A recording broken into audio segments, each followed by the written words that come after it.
नमस्कार, बिहार के तमाम अपडेट खबरों के साथ अपना बिहार में मैं हूं अनूप। बहुत बहुत स्वागत है आप सबका। सबसे पहले बात पटना की करते हैं, जहां नगर निगम के डिप्टी मेयर मीरा देवी के पति अवधेश कुमार ने एग्जीक्यूटिव इंजीनियर विनोद कुमार को फोन कर धमकी दी। उन्होंने बातचीत के दौरान उन्हें अपशब्द भी कहे। बातचीत का ये ऑडियो जो है अब वायरल हो गया है। हालांकि न्यूज 18 इस ऑडियो की पुष्टि नहीं करता है, लेकिन ये वीडियो इन दिनों काफी वायरल हो गया है। अपशब्द कहे इंजीनियर को डराने धमकाने का ऑडियो क्लिप है ये।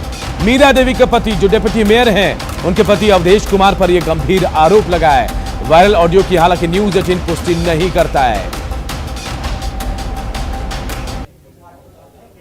हाँ, एक फोन भी छुट्टी पे चला जाता है। हाँ, तो छुट्टी पर है, तबीयत खराब है तो हम कहाँ से फोन उठा पाएंगे।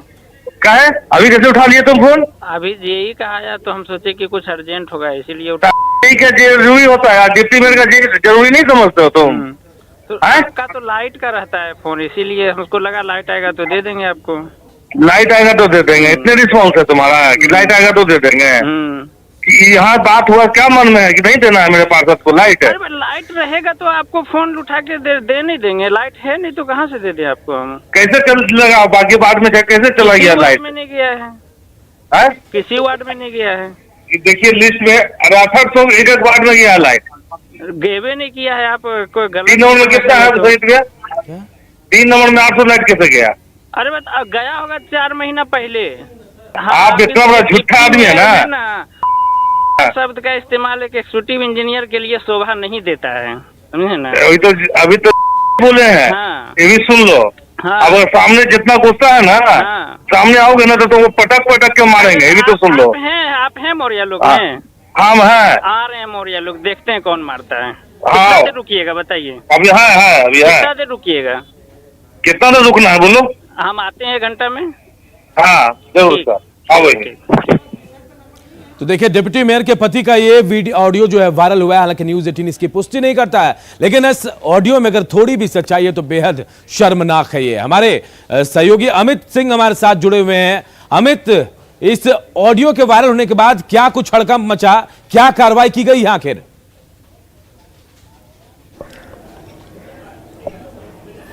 देखिए अनूप, आप सही कह रहे हैं कि इस ऑडियो की प्रामाणिकता जो है, यानी कि जो सच्चाई है, उस पर हम मोहर नहीं लगाते हैं क्या कुछ है, लेकिन हम इसकी पड़ताल जरूर करते हैं। न्यूज 18 पड़ताल करते पहुंच गई है उस शख्स के पास, यानी अवधेश कुमार यादव, वो शख्स जिन पर आरोप लग रहा है कि ऑडियो में वो धमकी दे रहे हैं एक एग्जीक्यूटिव इंजीनियर को। हमारे साथ अवधेश जी है। अवधेश जी, पहले तो आपको सफाई देनी है कि आपने धमकी दिया है, एक ऑडियो वायरल हुआ है और खुद जो इंजीनियर हैं वो कह रहे हैं कि आप उनको जान से मारने की धमकी और गाली गलौज कर रहे हैं। पहली बात तो मैं ये बताना चाहता हूं कि पटना नगर निगम में हमारी पत्नी डिप्टी मेयर है और किसी भी अधिकारी से बात करना होता है या किसी को निर्देश देना होता है तो एज ए डिप्टी मेयर ही बात करती है। हमारी इस काम के सिलसिले में किसी से बातचीत हमारी नहीं होती है। चूंकि जो ऑडियो वायरल हो रहा है, मैं इसकी सत्यता का जांच मैं अपने तरह से भी कराना चाहता हूं कि और मांग भी करते हैं, और इस बात को लेकर हम माननीय विभागीय मंत्री और डिप्टी सीएम से भी मिलेंगे कि इस तरह का हम लोग का मान सम्मान के ऊपर एक कुठारा प्रहार किया गया है, जिसका निष्पक्षता से जांच कराई जाए। देखिए अवधेश जी, आप जो बोल रहे हैं हम बिल्कुल हूबहू वही चला रहे हैं। न्यूज 18 चाहती है कि सच्चाई सामने आए, क्योंकि एक ऑडियो वायरल सीधा सवाल ये है, अवधेश जी से आप पूछे आवाज उनकी है या नहीं इस ऑडियो में? अवधेश जी, जो ऑडियो चल रहा है, जो वायरल हुआ है, उसमें आवाज आपकी है कि नहीं, पहले इसकी सच्चाई बताइए। नहीं, ये हमारी आवाज भी नहीं है, नहीं हमसे उनसे बातचीत हुई है फोन पे। ये ऑडियो वायरल उनका जो काम करने का जो तरीका है, जो बाकी पार्षद का नहीं, यानी कि ये आप ये कह रहे हैं कि छेड़छाड़ किया गया है, आपसे कोई बातचीत नहीं हुई है? बातचीत नहीं हुई है, ऑडियो के साथ छेड़छाड़ है। अमित, किसके फोन से कॉल गया था? से प्रेरित है ये ऑडियो, ये केवल बदनाम करने का। किसके फोन से कॉल गया था? ये हमसे बातचीत नहीं है उनसे। किसी अगर बातचीत है तो हमारा मोबाइल नंबर है 9801295331, उस पे लेकिन उसमें जेई की बात कही गई। अमित, जेई का फोन उठा लिया गया था, बात हुई है उनसे, जेई का फोन आएगा तो उठा लिया गया। फोन नंबर भी उनको वायरल करना चाहिए कि इस नंबर से हमारी बातचीत हुई है। अच्छा, उसमें यह भी बातचीत कहा जा रहा है अवधेश जी कि जो जेई से बातचीत उनकी हो रही थी उस पे तो फोन उठा लिया गया था, यानी जो बातचीत लग रही है उसमें लग रहा था कहीं ना कहीं आपके उनसे पहले भी बातचीत होता रहा है। आप कैसे पूरी तरीके से नकार रहे हैं कि बातचीत कभी हुई नहीं? हम कभी की बात नहीं कर रहे हैं, उस जो ऑडियो में नहीं, ऑडियो में नहीं है। अमित, क्या केस कराएंगे अवधेश जी? केस करेंगे, एफआईआर दर्ज करेंगे? जनरल भाव से जो है एक हम लोग जो भी हमारे निगम के लगता है कि मानहानि का या फिर जिस तरीके से आपकी प्रतिष्ठा पे सवाल उठ रहा है, आपके डिप्टी मेयर आपकी पत्नी है, आप केस करेंगे उनके खिलाफ या इस ऑडियो वायरल की जांच कराना चाहते हैं? ऑडियो वायरल की जांच कराएंगे, क्योंकि हमारे अधिकारी का मामला है। नहीं, प्राथमिकी दर्ज इसलिए नहीं कराएंगे कि हमारे अधिकारी का मामला है और हम इसका शिकायत नगर आयुक्त से, माननीय मंत्री से मैं जरूर करूंगा। और ये जो है अभी जितने भी हम आखिर केस करने से पीछे क्यों हट रहे हैं अमित? 2 साल के कार्यकाल में अवधेश जी पीछे क्यों हट रहे हैं? कि किसी उनकी भी इज्जत का सवाल है, आखिर उनकी पत्नी डिप्टी मेयर है। प्रतिष्ठा पे सवाल उठ रहा है, लगातार अखबार और टेलीविजनों पे एक खबर चल रही है, तो आपको तो आपकी पत्नी की प्रतिष्ठा के लिए आपको तो एफआईआर करना चाहिए उनके खिलाफ। इस तरीके से कैसे वायरल कर सकते हैं वो? नहीं, पहले तो हम इस विषय पे नगर आयुक्त और माननीय मंत्री को संज्ञान में देना चाहता हूं और हम चाहेंगे कि विभागीय स्तर पर इन पे कार्रवाई हो, जो उचित कोरम है, और आगे अगर न्यायालय भी जाना होगा तो उस पर भी हम क्या इससे पहले भी कभी आपसे कभी बातचीत हुई उनसे, किसी बात को लेकर तनातनी थी? नहीं, ये सब कुछ बिल्कुल नहीं था। और इनका जो काम काज था वो बाकी पार्षद से भी आप पूछ सकते हैं, ये किसी का फोन नहीं उठाना, इनकी जो है ये काम में पार्शलिटी करना, किसी भी मनचाहा तरीके से जो है ये जब मन करे तभी ऑफिस में मिलते हैं, जो माननीय पार्षद लोग का कहना है कि ये फोन नहीं उठाते हैं। आप चाहते हैं अवधेश जी कह रहे हैं कि उन्होंने कॉल नहीं किया था, होनी चाहिए। फोन में आवाज उनकी नहीं है, लेकिन वो कह रहे हैं, शिकायत तो कर रहे हैं कि जय जल्दी मिलते नहीं किसी से, और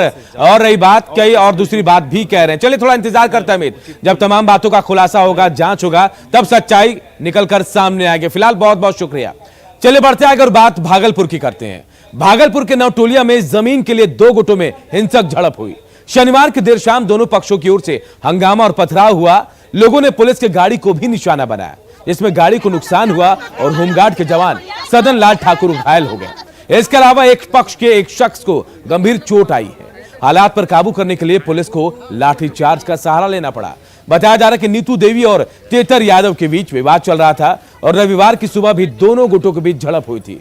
पुलिस ने इस मामले में 8 लोगों को हिरासत में लिया है। हालांकि एक पक्ष ने पुलिस पर दूसरे पक्ष की मदद करने का आरोप भी लगाया है। क्या जमीन के चक्कर में कौन? तेतर यादव, आनंद यादव, अक्षय यादव, राजा यादव, यही सब मार किया है जमीन के कारण। शाम में क्या हुआ? शाम में मारपीट होने लगा। सब पुलिस को बुलाए तो पुलिस को भी मारपीट लोग किया है। कौन लोग? वही लोग तेतर यादव लोग सब। केस भी चल रहा है पहले से? जी सर। किससे चल रहा है? तेतर यादव से झगड़ा सर पहले से जमीन का विवाद था। साबो देवी और हम लोग का इधर का महेश यादव और इस सब के बीच में था, तो झगड़ा झाटी कुछ हुआ था। उसके बाद जबकि झगड़ा झाटी कुछ मारपीट हल्काबारी हुआ, वो लोग देवाल तोड़ दिया जो दिए थे। झगड़ा हो रहा हूँ दियाली हम रोशनी कब कर लखूं पकड़ी पुलिस घर में घुसी का मारा लगल सनी के बेटी पुतवा सबका पोती सनी सबका पुलिस आना। और देखिए एक बड़ी खबर, अहम खबर इस वक्त आ रही है बीजेपी कार्य समिति की बैठक से जुड़ी।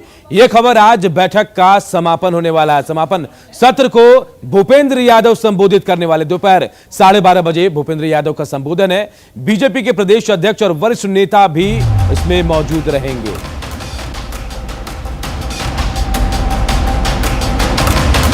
तो बीजेपी कार्य समिति की बैठक आज समापन दिवस है और आज दोपहर 12:30 बजे भूपेंद्र यादव पार्टी के प्रभारी, बिहार प्रभारी, आज इसे संबोधित करेंगे। बड़े नेता बीजेपी के प्रदेश अध्यक्ष संजय जायसवाल के अलावा तमाम बड़े नेता इस समापन समारोह में मौजूद रहेंगे। तो कार्य समिति की अहम बैठक 2 दिनों की चल रही थी और आज आखिरी दिन है और आज आखिरी दिन बिहार बीजेपी प्रभारी भूपेंद्र यादव इस बैठक को संबोधित करेंगे। बीजेपी के प्रदेश अध्यक्ष के अलावा सभी वरिष्ठ नेता यहां मौजूद रहेंगे। तो शनिवार से पटना में जेडीयू की बैठक भी चल रही है और इसमें 243 विधानसभा के प्रभारियों को बुलाया गया। विधानसभा प्रभारियों को पार्टी के नेता टिप्स भी दे रहे हैं। जेडीयू का पूरा ध्यान जो है सरकार के काम को जन जन तक पहुंचाने में है। आज भी जेडीयू नेताओं को प्रशिक्षण दिया जाएगा।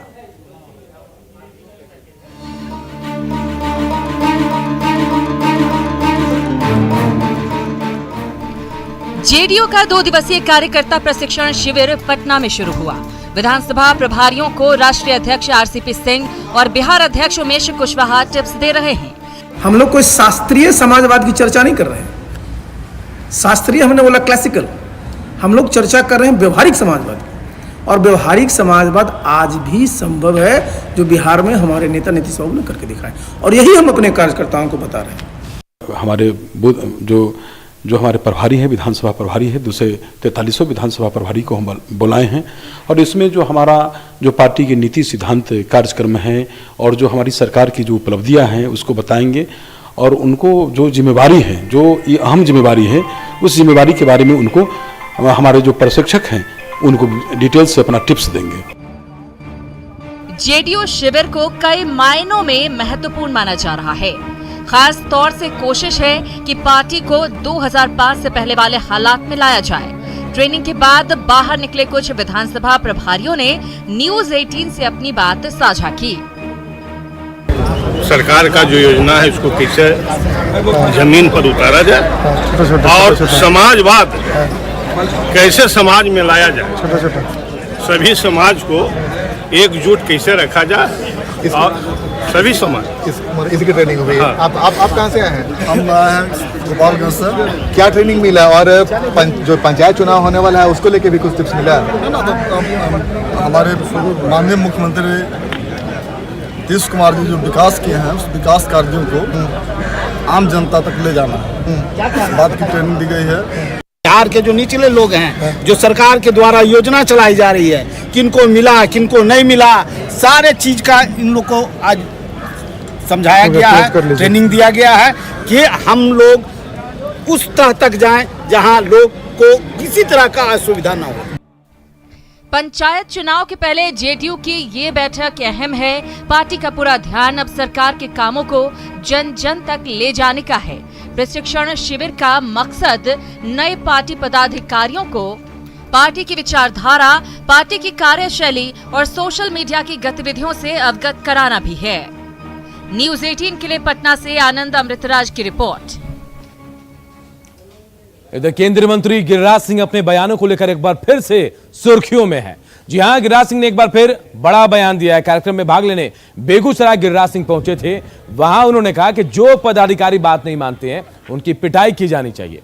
हालांकि बाद में यह भी कहा कि लोगों को अपने आत्मबल पर भी विश्वास होना चाहिए और साथ ही भ्रष्ट अधिकारियों के खिलाफ कार्रवाई भी उन्हें स्वयं करनी चाहिए।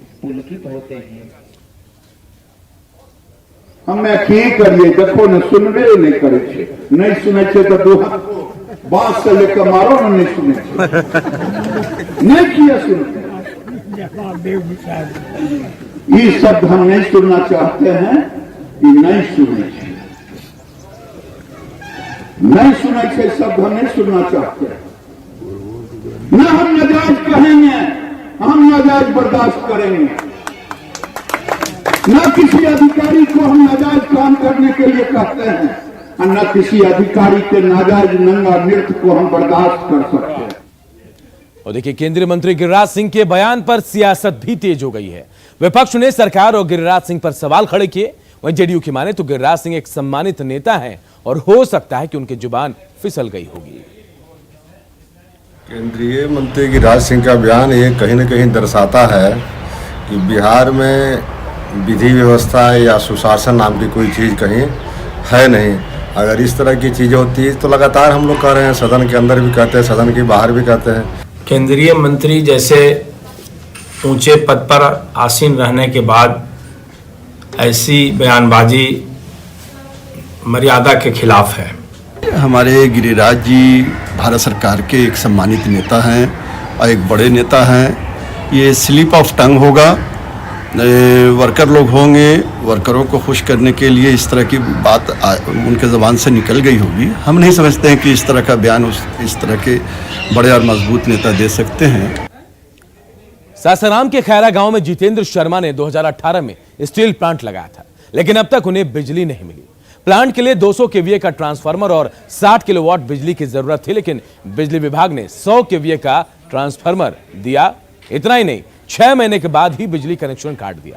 जितेंद्र शर्मा की शिकायत पर south Bihar power distribution company के विद्युत कार्यपालक अभियंता ने प्लांट का निरीक्षण भी किया, बावजूद अब तक कोई समाधान नहीं मिला। ऐसे में जितेंद्र शर्मा ने अब शासन प्रशासन से गुहार लगाई है।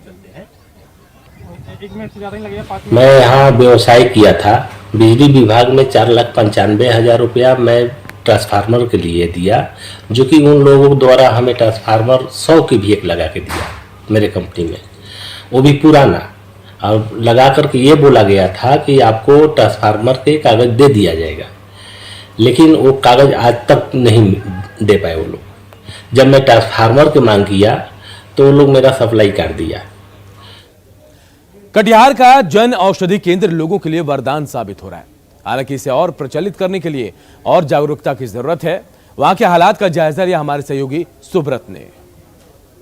तो सरकार की कोई भी योजना जनता को समर्पित होता है, लेकिन प्रधानमंत्री नरेंद्र मोदी द्वारा शुरू किया गया जन औषधि योजना काफी कारगर है, क्योंकि दवा अक्सर घर का बजट बिगाड़ता था और अब इसी को ध्यान में रखते हुए जन औषधि केंद्र का शुरुआत किया गया है। लेकिन कुछ समस्याएं हैं। ये सीमांचल का एकमात्र जन औषधि काउंटर है और क्या समस्या होता है, लोग को क्या लाभ मिला, आइए दोनों पक्ष पर बात करें। क्या लाभ पहुंचता है? लाभ तो बहुत तरह के लाभ है इसमें। एक तो इकोनॉमी बचत हो जा रहा है, बहुत बड़ी बचत है इसमें इकोनॉमी का, क्योंकि मेडिसिन अगर आपके परिवार में कोई बीमार पड़ गया, वो भी अगर डायबिटीज या हार्ट या बीपी का पेशेंट है, तो समझिए आपका लाइफ खत्म है। मैं बाकी जनप्रतिनिधियों को और बाकी सारे डॉक्टर को कहूंगा कि अपने अपने लेवल पर भी जन औषधि की विशेषताओं को बताएं। प्रधानमंत्री और मुख्यमंत्री द्वारा एक बड़ा पहल है, क्योंकि जो लोग दवा के लिए दूर दूर तक जाते थे और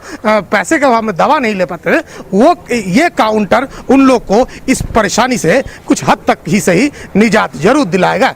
सुब्रत, न्यूज़ 18 कटिहार। और बात एक बड़ी खबर की करते हैं जो सिवान से इस वक्त आ रही। सिवान में बिजली विभाग के एसडीओ को धमकी दी गई है। राजीव कुमार को धमकी मिली है, सरकारी मोबाइल पर यह धमकी दी गई और जान से मारने की यह धमकी है। मैरवा में पोस्टेड है राजीव कुमार और इस मामले की छानबीन में पुलिस जुटी हुई है। तो बड़ी खबर इस वक्त सिवान से, जहां बिजली विभाग के एसडीओ को जान से मारने की धमकी दी गई है। राजीव कुमार है एसडीओ वहां के और उन्हें धमकी दी गई है, सरकारी मोबाइल पर उन्हें यह धमकी मिली है। फिलहाल पुलिस पूरे मामले की छानबीन में जुट गई है। और अब बात एक ऐसे बेबस पिता की जो बोरी में बेटे का शव लेकर सड़क पर पैदल ही निकल पड़ा, क्योंकि सिस्टम के आगे वो लाचार हो गया था। सड़क पर शर्मिंदगी की तस्वीर।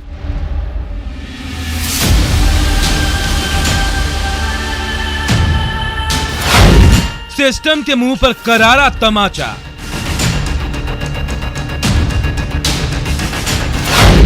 शव के साथ कैसा इंसाफ।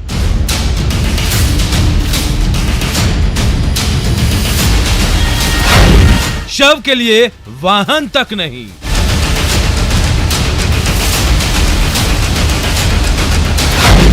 बोरे में शव को लेकर चला पिता।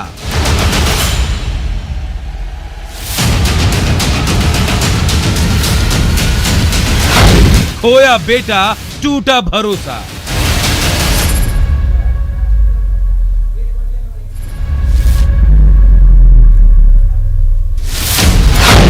कटिहार में सिस्टम शर्मसार। तो कटिहार में सिस्टम की लापरवाही एक बार फिर सामने आई है, जहां एक बेबस पिता अपने बेटे का शव बोरे में डालकर पैदल चलने को मजबूर हो गया। और पुलिस की बात देखिए, पुलिस भी पहुंची और शव को लेकर थाने आने को कहा और पुलिस भी वहां से चलती बनी। ये सिस्टम लाचार है और लाचारगी इन तस्वीरों के जरिए आप साफ देख सकते हैं। कटिहार से ये तस्वीर आई जो सवालों के घेरे में जिला प्रशासन को खड़े कर रही है, स्वास्थ्य विभाग को खड़े कर रही है और जो पुलिस प्रशासन है वो भी सवालों के घेरे में। 3 किलोमीटर तक ये पिता पैदल एक बोरे में अपने बेटे के शव को लेकर थाने पहुंचा। खुद ही थाने पहुंचा। पुलिस वाले महज खाना पूर्ति करने यहाँ पहुंचे और पिता को कह दिया कि आप शव लेकर थाने आ जाइए। और देखिए, अब इन तस्वीरों के सामने के आने के बाद कई सवाल खड़े हो रहे हैं और इन सवालों का जवाब प्रशासन को भी देना होगा। और अपना बिहार के इस बुलेटिन में इतना ही। आगे देखिए जोहार झारखंड।